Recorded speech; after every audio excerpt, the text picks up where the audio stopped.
That's my little notepad holder and a pen, and I made that mounted here on the door to keep track of my fuel use and any other little thing that I needed to know about. Good afternoon, YouTube. This is Chuck, and it's Wednesday, February 21st, 2024, and it's about 3 o'clock in the afternoon, and as you can tell, I'm coming to you from the van. And today I want to talk a little bit about that my last van video where I talked about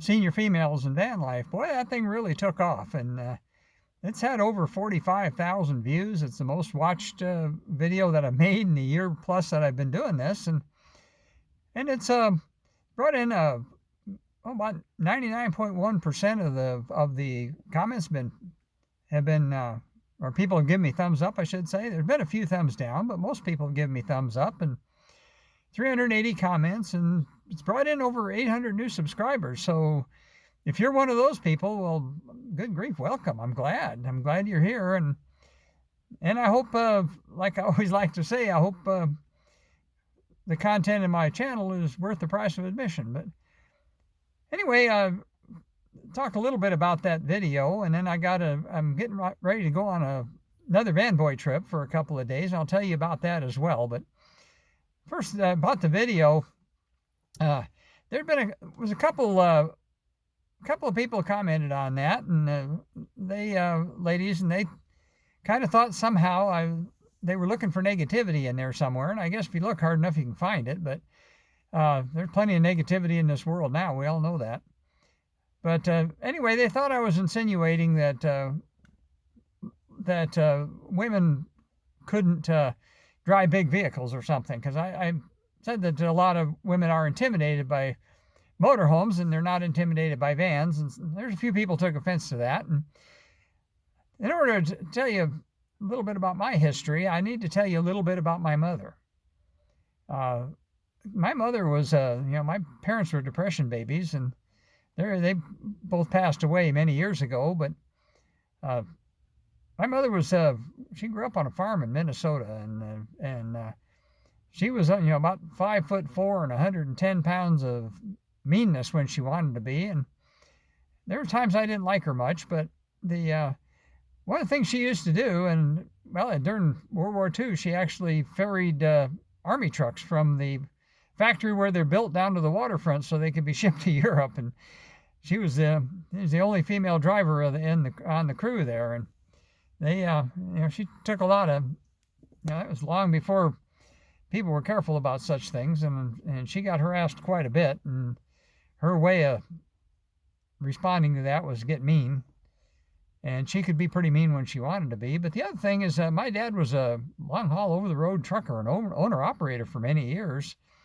And she was his co-driver, so she drove semi all over the country, and along with my dad, and so she knew her way around a big truck. And obviously, she did it, so I know women can do it. And the other thing she did for a while, for a long time we lived down in Mesa. I grew up down in Mesa, Arizona, and she drove school bus down there for a long time too. So she drove a lot of big vehicles. So I didn't grow up in a household where I was taught that it wasn't possible, because I lived it. But anyways, that might, I guess, if some of you ladies that are watching this, if you're trying to find negativity, I hope you can't find it, because I just thought I ought to clear the air a little bit on that one.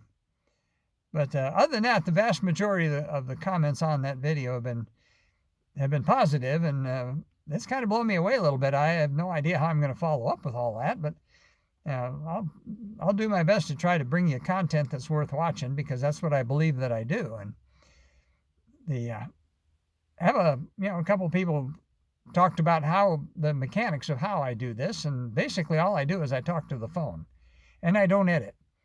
So once in a while, I might stumble a little bit, and if I mess it up too bad, I'll start over. But most of the time, I'm able to do that. And my intent is to come to you not necessarily with some real slick production or something. You see a lot of videos, in my opinion, are over edited. to where they, every 10 or 15 seconds they jump around. And there was one of my viewers one time said that one of the reasons he liked my videos is because it was kind of like talking to the neighbor over the back fence, and that's kind of what I'm trying to strive for. Is I'm trying to strive for that quality, neighbor over the fence kind of thing. And anyway, about my van trip that's coming up, I'm leaving tomorrow, and I'm going down to the city of Apache Junction, Arizona, which is actually a suburb of the Phoenix metro area, the far eastern side. It's right underneath the Superstition Mountains.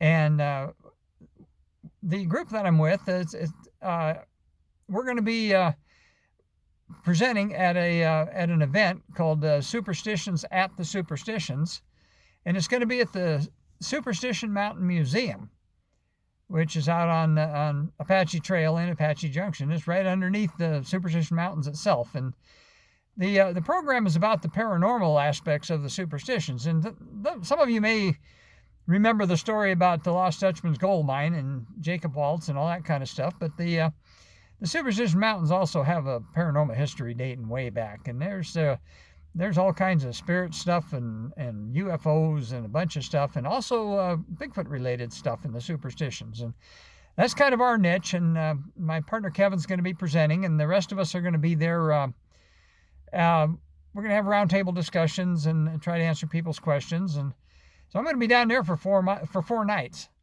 and so that'd be kind of fun. So I'll be staying in the van and probably in a friend's driveway.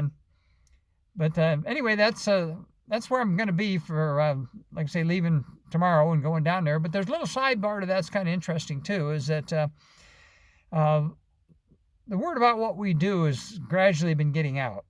And we actually were contacted by some people that own some rural property in another state. And they're going to be there. And they actually want to meet with us privately because they want to learn more about what's happening on their property. And it's going to be very interesting. I've been contacted before about such things, and I've been able to help some people reach out and make contact with the Sasquatch families that are on their property. And even in a couple instances, I was able to help facilitate an agreement between the human occupants and the Sasquatch people that live there. And that's kind of interesting, and I don't know how much I'll be able to talk about that, but my plan is, after it's all over with, is to make a video and tell you about it. So that'll be kind of fun. So if you're interested in learning more about this event, or if you're in the Phoenix area and want to go, you can find out more information on it by just go online to Superstition Mountain Lost Dutchman Museum.org. That's all one word. Superstition Mountain Lost Dutchman Museum.org. Click on events at the top of the page, and then scroll down, and you can find all the information you need to find out there.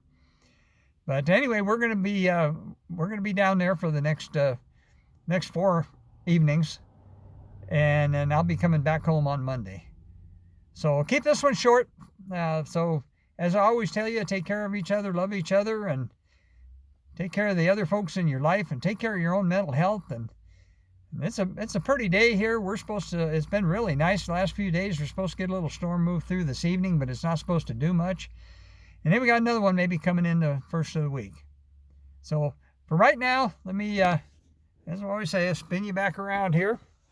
Give you another look at my little notepad holder down here. Until I talk to you again, I'll just tell you peace out.